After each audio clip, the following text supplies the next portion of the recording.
Hello students, welcome back to my channel. Today I am taking class for class 11, 12th. For class 12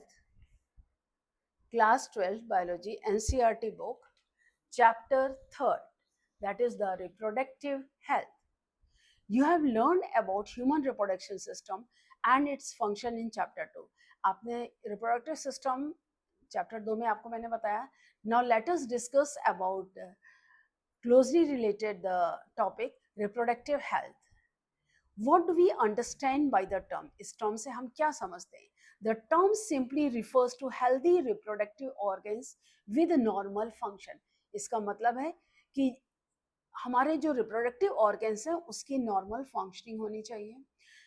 However, it has a broader perspective and includes the emotional and social aspects of reproduction also. इसके साथ ही साथ हमको ये भी देखना है emotional यानी कि भावनात्मक, सोशल, आपस में संबंध रिप्रोडक्शन में कैसे हैं. According to the world health organization, reproductive health means a total well-being in all aspects of reproduction. World health organization के मतलब सभी चीजें रिप्रोडक्शन से रिलेटेड फिजिकल यानी कि शारीरिक रूप से पूर्णतः डेवलप्ड होना चाहिए, इमोशनल भावनात्मक रूप से, बिहेवियर व्यावहारिक रूप से, सोशल सामाजिक रूप से, हर तरह से जो है व्यक्ति को इसके लिए तैयार होना चाहिए, ये प्रॉपर होना चाहिए. Therefore, a society with people having physically and functionally normal reproductive organs and normal emotional and behavioral interactions among them in all sex related aspects might be called reproductively healthy. Reproductively healthy हम उस लोगों के लिए कहेंगे हमारी society जो functional normal हो reproductive organs का, जिनके इमोशंस, जिनके भावनाएं सही हो, आपस में व्यवहार सही हो, इंटरेक्टिंग सही हो और सेक्स से रिलेटेड जो भी प्रॉब्लम्स हैं कोई प्रॉब्लम्स नहीं आए. Why is it significant to maintain reproductive health? क्या जरूरी है कि रिप्रोडक्टिव हेल्थ को मेंटेन क्यों होना चाहिए? And what are the methods taken up to achieve? और इसके लिए क्या क्या प्रयास किए जा सकते हैं जिससे कि हमारी रिप्रोडक्टिव हेल्थ उचित रूप से. Let us examine first reproductive health problems and strategies. क्या क्या problem? So India was among the first countries in the world to initiate action plan and programs at national level to attain total reproductive health assurance. India world की first country है जहां पर कि हम social programmes national राष्ट्रीय स्तर पर हम प्रोग्राम्स अटेंड करते हैं जिससे कि रिप्रोडक्टिव हेल्थ को एक टारगेट सोशल मतलब सामाजिक टारगेट की तरह अचीव. इसमें फैमिली प्लानिंग, हमारी फैमिली को मतलब अगर हम लिमिटेड फैमिली प्लानिंग रखते हैं, कम बच्चे रखते हैं, तो उसके क्या क्या फायदे हो सकते हैं, जो कि 1951 में इनिशिएट है and periodically assessed over the past decades. और टाइम टू टाइम हर 10 सालों में उसका जो है प्रॉपर एक्सेशन होता है कि उसके क्या फायदे हुए और क्या बेनिफिट्स हम और उसको दे सकते हैं. इम्प्रूव्ड प्रोग्राम्स कवरिंग, और जो कि इम्प्रूव्ड प्रोग्राम्स होते हैं जो उसको कवर करते हैं रिप्रोडक्शन से related areas currently in operation under the popular name reproductive and child health care program. तो इससे रिलेटेड प्रोग्राम जो नेशनल प्रोग्राम्स हमारे हैं उन नेशनल प्रोग्राम से हमारा RCH reproductive and child health care program जो गवर्नमेंट है उसको चला रही है, creating awareness among people about various reproduction related aspects and providing facilities and support for building up a reproductively healthy society are the major task under this one. यानी कि इस RCH programme के अंतर्गत रिप्रोडक्शन से related जो aspects हैं, जो facilities हैं गवर्नमेंट क्या क्या दे रही है उसके सपोर्ट में, जिससे कि हमारी जनसंख्या के बीच, हमारी पॉपुलेशन के बीच में जो बिल्डिंग जो है, जो हेल्दी सोसाइटी यानी कि हेल्दी रिप्रोडक्टिव हेल्थ जो है उसको अच्छी तरीके से डेवलप किया जा सके. With the help of audio visual aids and print media government and non-governmental agencies that have taken various steps to create awareness among the people about reproductive related aspect. Government और non-government agencies हैं वो कई steps मतलब उठा रही हैं जिससे कि लोगों में जागृत पैदा हो, लोगों में इस भावना से जागृत की रिप्रोडक्शन से रिलेटेड जो एस्पेक्ट्स हैं ये भी हमारे जीवन में बहुत ज़रूरी है. जैसे पेरेंट्स हैं, हमारे क्लोज रिलेटिव्स हैं, टीचर्स हैं, फ्रेंड्स हैं, ये इस सब में एक महत्वपूर्ण भूमिका अदा कर सकते हैं। इन सब के प्रचार और डिसमिनेशन मीन्स इसके डेवलपमेंट, प्रचार, लोगों को जागरूक करने में, उनकी इंफॉर्मेशन देने, क्योंकि introduction of sex education in school should also be encourage to provide right information to the young so as to discourage children from believing in myths and having misconceptions about sex related aspects. हमको school में भी sex education को encourage करना चाहिए, जिससे कि बच्चों को सही जानकारी मिल सके। जो हमारे यंगस्टर्स हैं उनको डिस्करेज नहीं कर चाहिए, जो कि हमारे जो मिथ्स हैं, जो मतलब ये गलत फहमियाँ पैदा होती हैं, अलग मिथ्स होते हैं, मिसकंसेप्शंस होते हैं, जो अलग गलत धारणाएं हैं सेक्स से रिलेटेड, उनके बारे में सही जानकारी बच्चों तक दी जाए। Proper information about reproduction, reproductive organs के बारे में प्रॉपर इंफॉर्मेशन मिलनी चाहिए। एडोलेसेंस मतलब कि किशोरावस्था में जो बच्चे जाते हैं, जो चेंजेस होती हैं, वो सेफ और हाइजीनिक सेक्सुअल प्रैक्टिसेस के बारे में उनको बताना चाहिए। सेक्सुअली ट्रांसमिटेड डिजीज के बारे में से उनको अवगत कराना चाहिए कि ये ऐसा नहीं है कि आप कहीं भी कैसे भी कहीं भी कुछ भी, एड्स वगैरह हैं, ये सेक्सुअल ट्रांसमिटेड डिजीज है। वुड हेल्प द पीपल, इससे लोगों को मदद मिलेगी, specially those in the adolescence age group, खासकर जो कि एडोलेसेंस एज ग्रुप में है। They led to reproductively healthy life, जिससे कि जब इनको इसके बारे में जानकारी होगी तो उनको रिप्रोडक्टिव की हेल्थी लाइफ के बारे में उचित जानकारी प्राप्त हो सकेगी। एजुकेटिंग पीपल, पीपल को इस बारे में, लोगों को इस बारे में जानकारी देना, स्पेशली फर्टाइल कपल्स, जो मतलब जो नए नए शादीशुदा जोड़े नवयुवक होते हैं, जो न्यूली मैरिड कपल्स हैं, मैरिजेबल एज ग्रुप हैं, तो उनको बर्थ कंट्रोल के ऑप्शंस बताना, केयर ऑफ प्रेग्नेंट, कैसे प्रेग्नेंट मदर्स की केयर की जाती है, पोस्ट यानी कि ये इसके डिलीवरी के बाद जब बच्चा हो जाता है तो उसके बाद बच्चे और माँ का किस तरह ख्याल करें। इंपॉर्टेंस ऑफ ब्रीस्ट फीडिंग, बच्चों को ब्रीस्ट फीडिंग बहुत ज़रूरी है। Equal opportunities for the male and the female child, मतलब मेल और फीमेल चाइल्ड में कोई डिफरेंस नहीं होता है, सभी चीज़ें एक सी होती हैं, सही होती हैं। They address the importance of bringing up socially conscious healthy families of the desired size. Desired यानी कि बच्चे ज़्यादा बड़ी फैमिली नहीं, ज़्यादा लोग परिवार में बच्चे नहीं होने चाहिए। कम छोटे परिवार की इम्पोर्टेंस क्या होती है, उनको किस तरह से सही वातावरण में उनका ब्रॉटअप होना चाहिए। Awareness of the problems due to uncontrolled population growth, लोगों को इसके बारे में जानकारी देना कि अगर ज़्यादा बच्चे होंगे तो आप उनका ज़्यादा अच्छी तरह से ख्याल नहीं रख सकते हैं। सामाजिक जो होते हैं इवेल्स होते हैं, जैसे सेक्स अब्यूज है, सेक्स के रिलेटेड क्राइम्स जो होते हैं, ये सब चीज़ें उचित जानकारी के अभाव में भी होती हैं। सही जानकारी लोगों को नहीं मिलती, प्रॉपर नॉलेज नहीं होती है।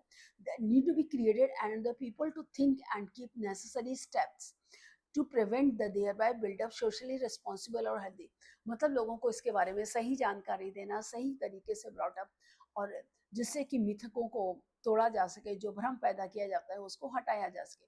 Successful implementation of various action plans to attain reproductive health require strong infrastructural facilities, professional expertise and material support, यानी कि किस तरह सही तरीके से इन प्रोग्राम्स को इम्प्लीमेंट किया जाए, इनके प्लान्स को, इनकी जो रिप्रोडक्टिव हेल्थ की बातें हैं लोगों तक पहुंचाई जा सके। प्रॉपर इंफ्रास्ट्रक्चर फैसिलिटीज होने चाहिए, प्रोफेशनल एक्सपर्टाइज होने चाहिए, जो कि प्रॉपर उनको रिटन मटेरियल दें और वर्बली उनको बताएं, वर्कशॉप्स अरेंज करें कपल्स के लिए, उनको सही जानकारी दी जाए।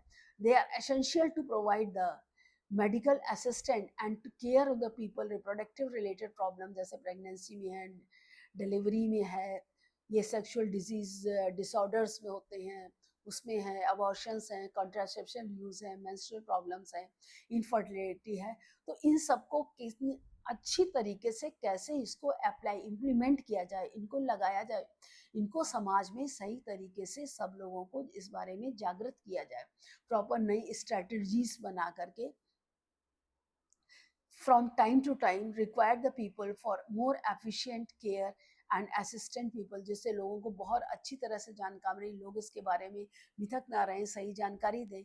statutory ban on amnio centers for sex determination of legally check increasing needs of female fetus sites, massive child immunization, जैसे प्रेगनेंसी के दौरान जो amniotic फ्लूइड होता है, तो amniotic फ्लूइड लेकर के सेक्स डिटरमाइन के जो होते हैं, इसको बढ़ावा बिल्कुल नहीं देना चाहिए। लीगली जो सेक्स आपका आइडेंटिफिकेशन है ये बैंड है, लेकिन फिर भी लोग करते हैं।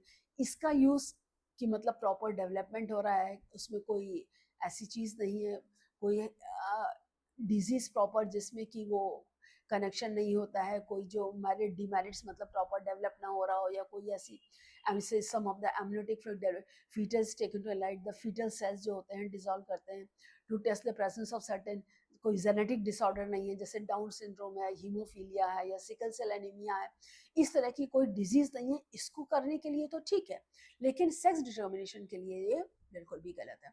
Research on various reproductive related areas, research जो रिप्रोडक्टिव रिलेटेड उसको एंकरेज करनी चाहिए। Governmental and non governmental agencies उनको नए तरीके इम्प्रूव, जिससे कि इसमें जो प्रेजेंट तरीके हैं उसको और भी इम्प्रूव करें, सो दैट वी नो, जैसे सहेली है new oral contraceptives for the female, it was developed, जो डेवलप की गई है by scientist as central drug research institute CDRI के द्वारा लखनऊ में।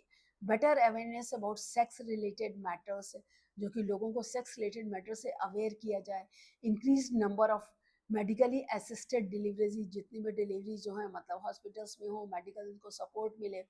पोस्ट नेटल केयर यानी कि डिलीवरी के बाद उनको सारी सुविधाएं किस तरह से, decrease maternal and infant mortality, मतलब कि जो माँ जच्चा बच्चा मतलब जो न्यूली मदर है, न्यूली बॉर्न चाइल्ड है, उसका डेथ रेट कम हो, उनको प्रॉपर फैसिलिटीज़ मिले, तो वो अच्छी तरह से increase number of couple with the small family, और उनको छोटी फैमिली के लिए अवगत कराया जाए है। Detection the cure of the sexually transmitted disease जो है, ओवरऑल इंक्रीज मेडिकल फैसिलिटीज़ हैं, सेक्स रिलेटेड प्रॉब्लम्स हैं, ये इम्प्रूव, ये सब चीज़ें की जानकारी होने से जो रिप्रोडक्टिव हेल्थ है सोसाइटी में वो इम्प्रूव होती है। अब सेकेंड पॉइंट हमारा था population stabilization and birth control, यानी कि पॉपुलेशन को कैसे कंट्रोल किया जाए और बर्थ को कैसे कंट्रोल किया जाए। तो in the last century all round development in the various field significantly improve the quality of life of people. पिछली बार बहुत डेवलपमेंट हुआ जिससे कि हम लोगों की क्वालिटी ऑफ लाइफ काफ़ी इम्प्रूव हुई है, बेहतर हुई है। हाउएवर इंक्रीज्ड हेल्थ फैसिलिटी, जो हमारी बढ़ती जो स्वास्थ्य सेवाएं हैं, विद बेटर लिविंग कंडीशन, जो कि हमारे रहने की कंडीशंस भी और पहले से अच्छी हुई हैं, they had an explosive impact on the growth of population, उससे जो है हमारे पॉपुलेशन की ग्रोथ बढ़ी है। World population which was around 2 billion in 1900, जो कि 2 बिलियन थी 1900 में, it rock to about 6 billion by 2000 और 72, जो कि मतलब 2000 में 70.2 बिलियन हो गई थी 2011 तक। Similarly trend was observe in India too, जैसे कि आवर पॉपुलेशन वाज हमारी पॉपुलेशन 350 मिलियन थी at the time of independence, and now it is close to a billion by 2000 crossed, और 1.2 million by May 11, and now at 225 we are about 1.60 billions. And rapid decline, जो कि जो हमारी health की जो प्रॉब्लम सॉल्व हुई, तो death rate कम हुई है, मैटरनल मोर्टेलिटी रेट जो और infant mortality rate as well as increase in the number of people in reproductive span, age वाले लोगों में बढ़ोतरी हुई है। Probable reason for this, though our reproductive child health program जो है, we could bring out down the population growth, जो कि इसको हम पॉपुलेशन ग्रोथ को कम कर दे। इट वाज ओनली मार्जिनल, बहुत ही कम मार्जिन से 2011 में सेंसस रिपोर्ट के साथ population growth was less than 2%, but rate at which our population could increase rapidly, लेकिन हमारी पॉपुलेशन इधर तेजी से बढ़े। Such an alarming growth rate could lead to the absolute scarcity of even the basic requirement. अगर बहुत तेजी से हमारी जनसंख्या बढ़े तो हमारी जो बेसिक रिक्वायरमेंट है उसमें भी जो है बहुत कमी आ जाएगी, जैसे food, shelter and cloth, these are the basic thing. तो in spite of significant progress made है, तो जितनी हम प्रोग्रेस भी कर रहे हैं एरिया में, लेकिन पॉपुलेशन उससे ज़्यादा बढ़ती जा रही है, तो वो उसमें एप्लीकेबल नहीं हो पा रहा है। तो government is forcing to take the measure to check the population growth.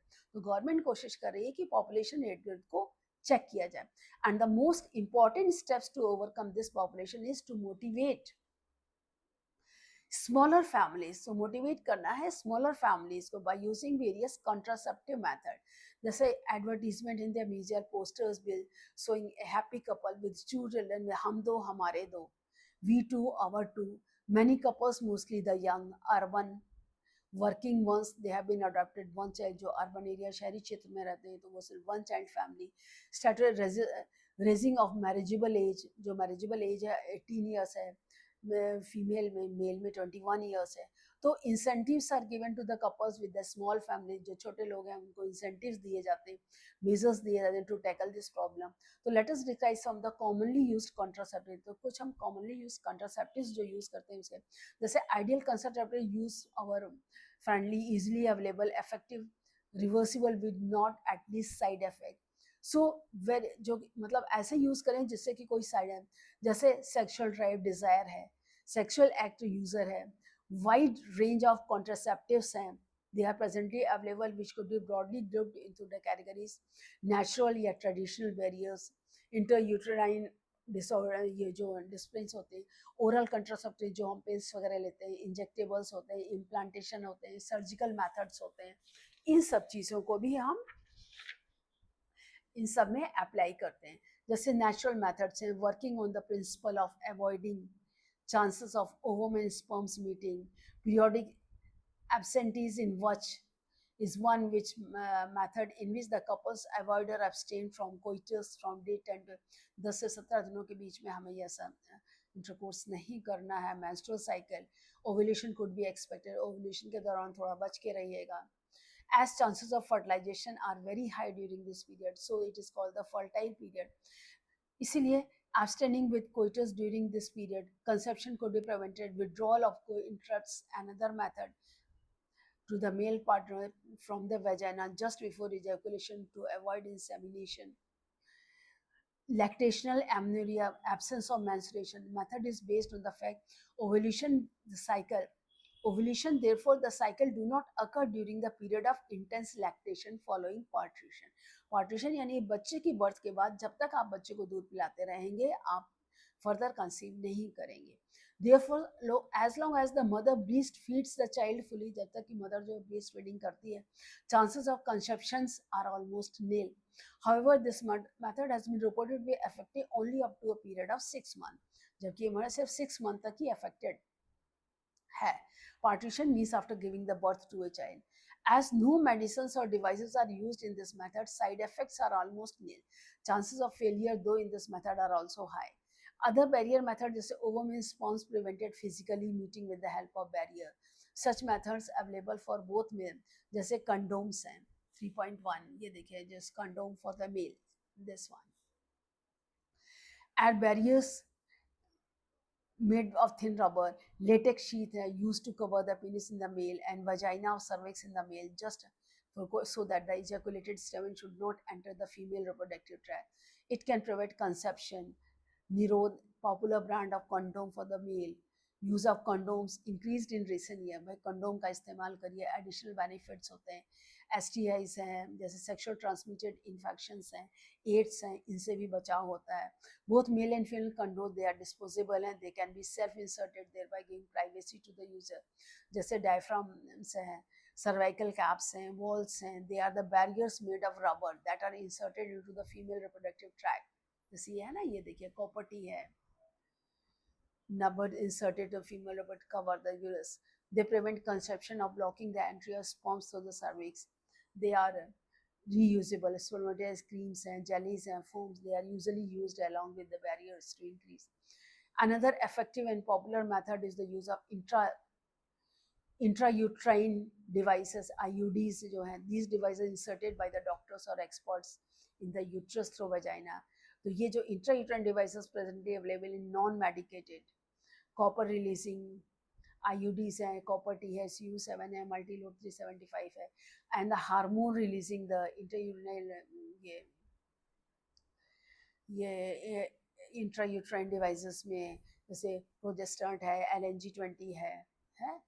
IUDs देंगे, फेगोसाइटिस और sperm with in the uterus है, कॉपर आयंस रिलीज करते हैं जो सप्रेसेस करते हैं स्पर्म्स मोटिलिटी को, फर्टिलाइजिंग कैपेसिटी जो होती है वो कम हो जाती है, hormone releasing the intrauterine device. In addition, they make the uterus unsuitable for implantation and the cervix hostile to the sperm. So IUDs, they are ideal contraceptives for the female who want to delay pregnancy or space children. मतलब दोनों बच्चों में अंतर रखने के लिए और deduce करने के लिए बहुत से होते हैं. So it is one of the widely used method to the contraception that is in India. Next, oral administration of small doses of either progesterones or progesterone estrogen combination is another contraceptive method used by female. Females के लिए या तो progesterones की या progesterone estrogen इसके combination के pills आते हैं जो कि फीमेल्स ले सकती है. They are used in the form of tablets and hence are popularly called the pills. ये टैबलेट्स के फॉर्म में है इसलिए इनको हम pills बोलते हैं. And pills have to be taken daily for a period of 21 days, starting preferably within the first 5 days of menstrual cycle. After a gap of 7 days means during which menstruation occurs. It has to be repeated in the same pattern till the female desires to prevent conception. यानी कि जब आपका menstruation आता है first to 7 days उसमें आप pills नहीं लेते हैं. उसके बाद जो आपके रेस्ट 21 days होते हैं उसमें ये आप पिल्स लेते हैं. Starting from the period of the first day you take as your 21 days तक आप आते हैं. उसके बाद आप ये पिल्स नहीं लेते तो उससे क्या होता है जब तक आप नहीं चाहते हैं आप कंसीव नहीं कर सकते. सो दे इनहिबिट इनसे जो ovulation and implantation as well as alter the quality of the cervical mucus to prevent retard entry of sperms. इससे क्या होता है ओव्यूलेशन यानी एग का फॉर्मेशन आपका डिलेड होता है नहीं होता है. इम्प्लांटेशन जो ओवरी होती है वो डिलेड होता है उसके मसल्स प्रॉपर्ली डेवलप नहीं करते हैं यूट्रस के. और इसके बाद जो सर्वाइकल म्यूकस जो होता है वो भी रिटार्ड करता है एंटी स्पर्म्स. जो सर्विक्स से आपके स्पर्म्स बॉडी में एंटर होते हैं वो भी एंटर नहीं होते हैं कम होते हैं या जल्दी उनकी जो स्टेरिलिटी वो इनएक्टिव हो जाते हैं. pills they are very effective with lesser side effects and are well accepted by इनके साइड इफेक्ट्स बहुत कम होते हैं इसलिए फीमेल्स इसको ज़्यादा प्रेफर करते हैं. सहेली द न्यू ओरल कंसेप्टिव सहेली जो एक नया ओरल कंसेप्टिव है. Females they contain non steroidal preparation जिसमें कि स्टेरॉइड्स नहीं है. It is once in a week. ये ज़्यादा होते हैं जैसे आपको 21 रहते हैं ये हफ्ते में एक ही बार लेना पड़ता है. And they have very few side effects and high contraceptive values. इसमें प्रोजेस्ट्रॉन्स एलोन और इन कॉम्बिनेशन विद एस्ट्रोजन मतलब प्रोजेस्ट्रॉन या प्रोजेस्ट्रॉन एस्ट्रोजन का जो कॉम्बिनेशन होता है that is used by females as injections और इम्प्लांट्स अंडर द स्किन. जैसे आप ये देखिए ये इम्प्लांट जो इंजेक्शन तो है अंडर द स्किन के जो है अंदर नीचे यूट्रस में इम्प्लांट्स किया जाता है. This their mode of action is similar to that of pills and their effective periods are longer. क्योंकि ये कॉम्बिनेशन पिल्स वीक में एक क्योंकि ये ज़्यादा इफेक्टिव होता है और लंबे समय तक काम करता है. यहाँ पर एडमिनिस्ट्रेशन ऑफ प्रोजेस्टेरॉन और प्रोजेस्टेरॉन एस्ट्रोजन यानी कि प्रोजेस्टेरॉन होंगे या प्रोजेस्टेरॉन एस्ट्रोजन का कॉम्बिनेशन होता है. IUD that is the intra utility जो होता है यूरिनल उसमें 72 घंटे तक ऑफ कोइटस मतलब कि जब तक आप इंटरकोर्स करते हैं उसके 72 घंटे के अंदर found to be very effective as emergency contraceptives. जो इमरजेंसी में जो कॉन्ट्रासेप्टिव्स आप यूज करते हैं तो उसमें बहुत they could be use to avoid possible pregnancy due to the rape और कैजुअल अनप्रोटेक्टेड. मतलब कभी आपने इंटरकोर्स किया है जो भी किया है अगर बच्चा नहीं चाहते हो गया है अगर 72 घंटे के अंदर आप ये टैबलेट ले लेते हैं तो फिर वो नहीं रुकेगा बच्चा वो means you will not get the pregnancy. Surgical methods जैसे sterilization they are generally advised for the male or female partner और terminal period of the जैसे इसमें क्या होता है जो वेसेक्टोमी क्या होता है जैसे मेल है तो मेल में जो ये आपका वास्ट डिफरेंस है ये कट करके टाई कर दे तो इससे क्या होता है स्पर्म्स आगे ट्रांसफर है. फीमेल्स में क्या होता है उसको ट्यूबेक्टोमी कहते हैं. फैलोपियन ट्यूब आपकी कट करके टाई कर दी जाती है जिससे कि दोनों तरफ काइट कर देंगे. अगर यहाँ से कहेंगे तो जब आएगा ही नहीं तो प्रेगनेंसी आपकी होगी ही नहीं. This is called tubectomy. This is called vasectomy. Tubectomy in case of females vasectomy in case of males. अब नेक्स्ट इसमें आता है जैसे ये देखें surgical intervention blocks gamete transport. जो सर्जिकल इंटरवेंशन होता है जो गैमेट ट्रांसपोर्ट ब्लॉक करते हैं and therefore they prevent conception. Sterilization procedure that is in male that is called vasectomy अभी मैंने आपको बताया था. एंड इन फीमेल ट्यूबेक्टोमी जिसमें आपका फेलोट्यूब कट करके टाई कर दिया जाता है.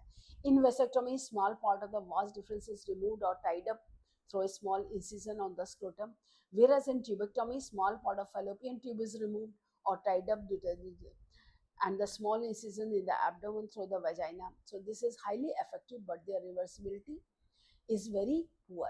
मतलब ये एक बार हो गया तो वापस रिवर्स कंडीशन अगर आप चाहें तो वो नहीं हो सकता. It needs to be emphasized that the selection of suitable contraceptive method and its use should always be undertaken in consultation with the qualified medical professional. ये एम्फेसिस कि जितने भी कंट्रासेप्टिव मेथड्स आप जो भी देखते हैं ये किसी भी मेडिकल सुपरविजन के अंडर ही होना चाहिए, मेडिकल कंसल्टेंट्स या किसी प्रोफेशनल के थ्रू ही लें. इस तरह से अलग तरह से तो इसके आपके निगेटिव इफेक्ट्स भी आ सकते हैं. In fact, they are practiced against a natural reproductive event. जैसे conception है, pregnancy है. One is forced to use these methods either to prevent pregnancy or to delay or space pregnancy due to personal reason. मतलब कोई भी problem है, जैसे कि आप प्रेगनेंसी नहीं चाहते हैं, डिलेड प्रेगनेंसी चाहते हैं, या एक बच्चा है दोनों बच्चों के बीच में डिफरेंसेस चाहते हैं, तो then the widespread use of these methods they have a significant role in checking uncontrolled growth of population. जैसे पॉपुलेशन ज़्यादा है तो लिमिटेड बच्चे हैं, आगे बच्चा नहीं चाहिए आपको, तो फिर आप ये मेथड्स यूज़ कर सकते हैं. So there possible ill effect जैसे nausea, internal bleeding, abdominal pain है, ब्रेक थ्रू ब्लीडिंग है, इरेगुलर मेंस्ट्रुअल ब्लीडिंग है, या इवन ब्रेस्ट कैंसर है. दो नॉट वेरी सिग्निफिकेंट, कॉमन नहीं है, but should not be totally ignore, क्योंकि हर चीज़ हर एक के लिए सुटेबल नहीं होती है. साइड इफेक्ट्स जो है हर एक के कुछ ना कुछ होते ही हैं. अब मेडिकल टर्मिनेशन ऑफ प्रेगनेंसी. अब जैसे मेडिकल टर्मिनेशन क्या होता है, जैसे इंटेंशनल या voluntary termination of pregnancy before term use medical termination. जैसे आ गया है, आप उसको नहीं चाहते हैं और इंड्यूस्ड एबॉर्शन चाहते हैं, तो 45 to 50 million medical terminations they are performed in the year all over the world through the account 1/5 of the total number of conceived pregnancy in year. यानी एक मतलब 1/5 प्रेगनेंसीज जो हैं ऑल ओवर द वर्ल्ड मिला करके ये लोग terminate abortions करवाते हैं. Whether to accept or legalize, they are not being debated upon in many countries due to emotional, ethical, religious and social issues involved. बहुत से कंट्रीज में ये अलाउड नहीं है, डेपेडल नहीं है, may be emotional, ethical, religious या किसी भी कारण से, मतलब सामाजिक कारण से, धार्मिक कारण से या इमोशंस के through. But government of India legalized MTP in 1971. Indian government ने एमटीपी मतलब मेडिकल टर्मिनेशन को 71 में स्ट्रिक्ट कंडीशंस में टू अवॉइड इट्स में, लेकिन स्ट्रिक्ट कंडीशंस के, but such restrictions they are all the more important to check indiscriminate and illegal female feticides which are reported to be high in India. लेकिन इनका प्रयोग उसकी तरह ना हो करके मेल और फीमेल चाइल्ड के डिटेक्शन की तरफ ज़्यादा होता है. फीटस को जानने के लिए कि लड़का है या लड़की है तो अबॉर्शन करा. Why MTP? Obviously the answer is to get rid of the unwanted pregnancies either due to casual unprotected intercourse or failure of contraceptives used during the fetus or rape. मतलब अपने इंटरकोर्स के दौरान या rape के दौरान जो होते हैं अनवांटेड प्रेगनेंसीज रिमूव करने के लिए, तो then it is also essential in certain cases where continuation of the pregnancy should be harmful और इवन फैटल. जहाँ की प्रेगनेंसी जो है हार्मफुल हो सकती है, फैटल मतलब खतरनाक भी हो सकती है, और मदर के लिए या बच्चे के लिए या दोनों के लिए ये चीज़ें बहुत ज़रूरी हो जाते हैं. तो medical termination they are considered relatively safe during the first trimester. यानी कि पहले 3 मंथ्स में जो होता है मेडिकल टर्मिनेशन होता है ये सेफ होता है, that is up to 12 weeks of pregnancy. लेकिन सेकेंड ट्राइमेस्टर जो होता है अबॉर्शन के लिए इट इज़ रिस्कियर, इसमें बहुत ज़्यादा रिस्क होता है जो कि नहीं होना चाहिए. But one disturbing trend observe is that majority of them they are perform illegally. बहुत से होते हैं इलीगल होते हैं, अनक्वालिफाइड डॉक्टर्स के जैक्स के मतलब जो क्वालिफाइड हाथ नहीं होते उसके क्या होते हैं, मिडवाइफ वगैरह जो होती हैं, they are not only safe but could be fatal, जो कि मतलब सुरक्षित भी नहीं है और काफ़ी खतरनाक साबित हो सकते हैं, इसलिए उसको अवॉइड करना चाहिए. And another dangerous trend the misuse of the amnios to determine the sex of the unborn. और सबसे ज़्यादा डेंजर होता है एमिनो सेंटेंसेस का सेक्स, अनबॉर्न चाइल्ड का सेक्स को डिटरमाइन करने के लिए. Frequently, if the fetus is found to be female, it is followed by MTP. That is totally against legal. अगर उसमें देखा कि अगर fetus female है तो उसको MTP करवा देते हैं, medical terminate करवा देते हैं. लेकिन such practices should be avoided because these are dangerous both for the young mother and the fetus. लेकिन ये dangerous है मदर के लिए भी और fetus के लिए. effective consultation on the need avoid unprotected coitus and risk factors involved in illegal abortion as well as providing more health feature. इन्हीं सब चीज़ों से बचाव के लिए काउंसलिंग बहुत ज़रूरी है. अनप्रोटेक्टेड जो इंटरकोर्स है नहीं होना चाहिए, रिस्क जो फैक्टर्स इन्वॉल्व हैं वो नहीं होना चाहिए. इसीलिए जो रिप्रोडक्टिव हेल्थी प्रोग्राम्स होते हैं उनको प्रॉपर सोच समझ करके तभी के, क्योंकि जो अनहेल्दी ट्रेंड है ये बच्चे और माँ दोनों के लिए खतरनाक साबित हो सकता है. अब जैसे सेक्सुअली ट्रांसमिटेड इन्फेक्शन, इसके द्वारा सेक्सुअली ट्रांसमिटेड इन्फेक्शंस भी ट्रांसफर होते हैं. जैसे इन्फेक्शंस और disease which are transmitted through the sexual intercourse, they are collectively called sexually transmitted infection. मतलब सेक्सुअल इंटरकोर्स के दौरान आपकी डिजीजेस भी ट्रांसफर होती हैं. जैसे venereal diseases, reproductive tract infection है, आरटीआई है, गोनरिया है, सिफिलिस, ये सब डिजीजेस के नाम हैं. गोनरिया है, सिफिलिस है, जेनाइटल हर्प्स है, क्लेमाइडियसिस है, जेनाइटल वॉर्ड्स हैं, ट्राइकोमेनिसिस है, हेपेटाइटिस बी है of course. And the most discussed infection in the recent year HIV leading to AIDS बहुत कॉमन सेक्सुअली ट्रांसमिटेड इन्फेक्शंस में होता है. तो HIV infection it is most dangerous. इसके बारे में हम 7 चैप्टर में और डिटेल में पढ़ेंगे. But some of this infection जैसे hepatitis B, HIV, they can also भी ट्रांसफर बाय शेयरिंग ऑफ. ये जो होते हैं इंटरकोर्स से ही नहीं, जैसे इंजेक्शन के नीडल्स शेयर किए, सर्जिकल इंस्ट्रूमेंट्स हैं with infected person, transfusion of blood है, या from infected mother to the foetus है. Except hepatitis B, general herpes and HIV infections, other they are completely curable. खाली बस हेपेटाइटिस बी और genital herpes के अलावा सब कुछ completely curable if detected early and treated properly. अगर समय से पहले हमको इस चीज़ का पता चल जाए और इसका प्रॉपर ट्रीटमेंट करवाएं. अनलेस और अनटिल प्रॉपर ट्रीटमेंट नहीं होगा तो ये डिजीजेस नहीं है. अगर प्रॉपर समय से पहले, जैसे कैंसर है, अगर फर्स्ट स्टेज में पता चल जाता है तो आप प्योरली आप क्योर हो जाएंगे. लेकिन अगर जैसे जैसे स्टेजेस बढ़ती जाती हैं तो वैसे वैसे ठीक होने की संभावनाएं भी कम होती जाती हैं. Early symptoms of the most of these are minor, बहुत मतलब कम होते हैं, एंड इंक्लूडिंग इचिंग. मतलब अर्ली स्टेज में आपको सिम्टम्स पता नहीं चलते, जैसे हल्की इचिंग है, फ्लूइड डिस्चार्ज है, या हल्का पेन हो रहा है, या हल्की स्वेलिंग आ रही जेनेटल. तो इन्फेक्टेड फीमेल्स में ओपन मतलब प्रॉपर एसिम्प्टोमेटिक, मतलब प्रॉपर सिम्टम्स नहीं होते हैं कि कैसे पता चले कि हाँ ये आपको कोई इस तरह की sexually transmitted disease may remain undetected for long time on absence of less significant system. मतलब इसके सिग्नल्स बहुत ज़्यादा प्रॉपर नहीं है जो अर्ली स्टेज में infection. Social stigma they attach to the sexually transmitted infection. They are determine infected person going timely detection and proper. अगर timely detect होगा है तो प्रॉपर ट्रीटमेंट आप ले पाओगे, और अगर टाइमली नहीं लेट स्टेजेस में डिटेक्ट होगा तो प्रॉपर ट्रीटमेंट आपको नहीं मिल पाएगा. And it could be lead to complications later. इसमें जैसे जैसे आप बढ़ेंगे कॉम्प्लिकेशंस ज़्यादा आता है, which include pelvic inflammatory disease, जिसमें कि पेल्विक इन्फ्लेमेटरी डिजीजेस हैं, एबॉर्शंस हैं, स्टिल बर्थ. स्टिल बर्थ यानी कि फीटस जो 12 से 20 हफ्ते के बीच में जो फीटस की बर्थ डेथ हो जाती है माँ के अंदर, मतलब इसमें आपके यूट्रस के अंदर, उसको स्टिल बर्थ्स बोलते हैं. एक्टोपिक प्रेगनेंसीज, एक्टोपिक प्रेगनेंसीज मतलब प्रेगनेंसीज जो होते हैं वैसे यूट्रस में वो सेटल होता है, इम्प्लांट होता है, लेकिन कभी कभी एक्टोपिक यानी कि 150-200 में से एक आध केसेस ऐसे भी हो जाते हैं कि वो इम्प्लांटेशन फेलोपियन ट्यूब में हो जाता है. तो जब फेलोपियन ट्यूब में इम्प्लांटेशन तो वहाँ तो इतना स्पेस नहीं, तो वहाँ से ज़्यादा प्रॉब्लम्स स्टार्ट हो जाती है. इनफर्टिलिटी और even cancer of the reproductive tract. तो STIs यानी कि सेक्सुअल ट्रांसमिटेड इन्फेक्शन जो होते हैं, they are major threat to the healthy society. जो हेल्दी सोसाइटी के लिए जो होते हैं मेजर थ्रेट हो जाते हैं. Therefore the prevention of early detection and the cure of these diseases, they are given prime concentration under the reproductive health care. तो reproductive health care के द्वारा हमारे जो ये रोग जो हमारे STI डिजीजेस होते हैं इनको पहले समय से डिटेक्ट करना, उनका प्रॉपर ट्रीटमेंट करना, ये सब रिप्रोडक्टिव हेल्थ केयर प्रोग्राम्स के अंतर्गत ही आता है.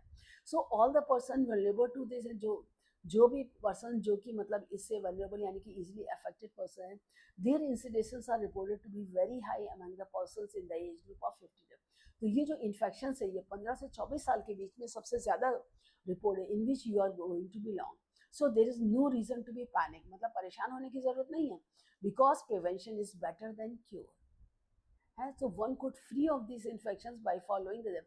Avoid sex with the partners or multiple partners. Always try to use condom.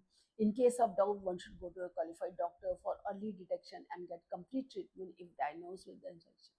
अब इसके लास्ट पॉइंट पर हम आते हैं, इनफर्टिलिटी. इनफर्टिलिटी में क्या होता है? Discussion reproductive health is incomplete without a mention of the infertility, because large number of couples all over the world including India, they are infertile, they are not unable to produce children in spite of unprotected sexual cohabitation, जो कि proper जो solution जो proper protection है. Reasons for this may be कुछ में जैसे physical है, congenital है, डिजीजेस हैं, ड्रग्स लेते हैं, इम्यूनोलॉजिकल इम्यूनिटी पावर, और इवन साइकोलॉजिकल कंडीशंस नहीं है जिससे कि वो ये सब चीज़ों को फेस कर पाएँ. In India often the female is blamed for the couple being childless. सबसे ज़्यादा इंडिया में फीमेल को ब्लेम किया जाता है कि बच्चे नहीं पैदा, but more often that not, problems lies in the male partner. अधिकतर जो चीज़ें होती हैं वो मेल पार्टनर की तरफ से. स्पेशलाइज्ड हेल्थ केयर यूनिट जैसे इनफर्टिलिटी क्लिनिक्स है, they could help in diagnosis and corrective treatment of some of the disorders, जैसे enable the couples to have children, जिनके बच्चे नहीं होते हैं. So such correction they are not possible. Couples could assisted, मतलब उनको proper doctor को दिखाना चाहिए, डॉक्टर असिस्टेंट चाहिए. स्पेशल टेक्निक्स होते हैं जैसे असिस्टिव, ये ART है, असिस्टेड रिप्रोडक्टिव टेक्नोलॉजीज का, जैसे इन विट्रो फर्टिलाइजेशन, IVF के बोर्ड आप अलग देखते होंगे हर जगह. IVF fertilization means outside the body, almost similar condition as that in the body, that is called followed. और उसके बाद embryo transfer is one of such method. इसमें क्या होता है, पॉपुलरली नोन है जैसे test tube baby. Test tube baby होता है ova from the wife, donor female, and sperms from the husband, donor male. They are collected, मतलब female से आपने ओवा कलेक्ट किया, मेल से आपने स्पर्म्स कलेक्ट किए, and they are induced to form zygote under stimulated condition in the lab. Lab में same condition में आपने उनको फर्टिलाइज कराया. जब zygote early embryos 8 cells blastomeres are found, then they are transferred into the fallopian tube. ZIF, that is zygote intrafallopian transfer. इसको बोलते हैं zygote intrafallopian transfer. And embryos with more than 8, then अगर वो 8 से ज़्यादा develop हो गया, then intrauterine, तब उसको यूट्रस में ट्रांसफर किया जाता है to complete its further development. So embryos formed by in vivo, मतलब infusion of gametes with the female, they could also be used as transfer to assist those females who cannot conceive. यानी कि जो females conceive नहीं कर पाती हैं किसी कारण से, उसमें इस टेक्निक को यूज किया जाता है. Then transfer of the ovum collected from a donor into the fallopian tube.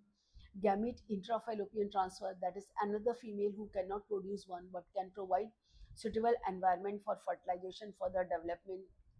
जो कि फीमेल है, जो मतलब फेलोपियन ट्यूब जो होते हैं, जो ब्लॉक होती है, लेकिन उसके बाद उसकी यूट्रस में प्रॉपर्ली डेवलप हो सकता है एनवायरनमेंट. तो इंट्रासाइटोप्लाज्मिक स्पर्म इंजेक्शंस होते हैं.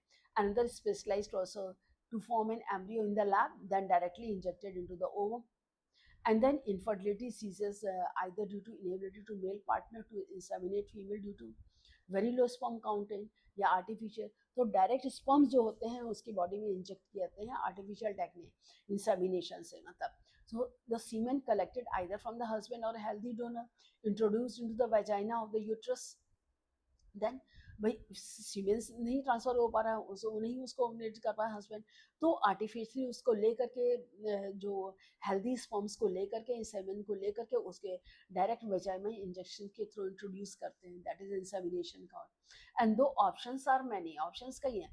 All this techniques they required extremely high pressure in handling by specialized professional and expensive instrument.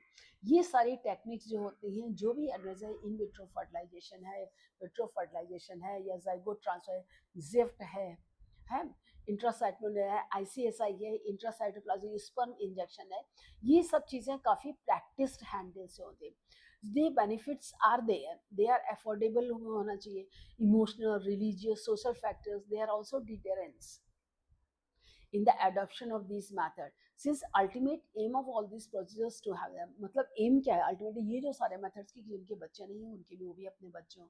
In India we have so many orphan and destitute, हमारे यहाँ बहुत से बच्चे हैं orphan जिनके माँ बाप नहीं है, बच्चे probably जो नहीं है तो मैच्योरिटी वो उनको unless taken care of them. Our laws they permit legal adaptation and is also yet. So one of the best method of couples looking for the parenthood only. तो इससे अच्छा हम parenthood लेकर भी couples को plus करते हैं. So that is what all about this chapter. I hope you are able to get it all.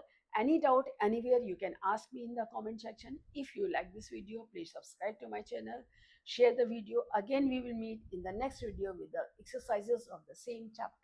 Thank you.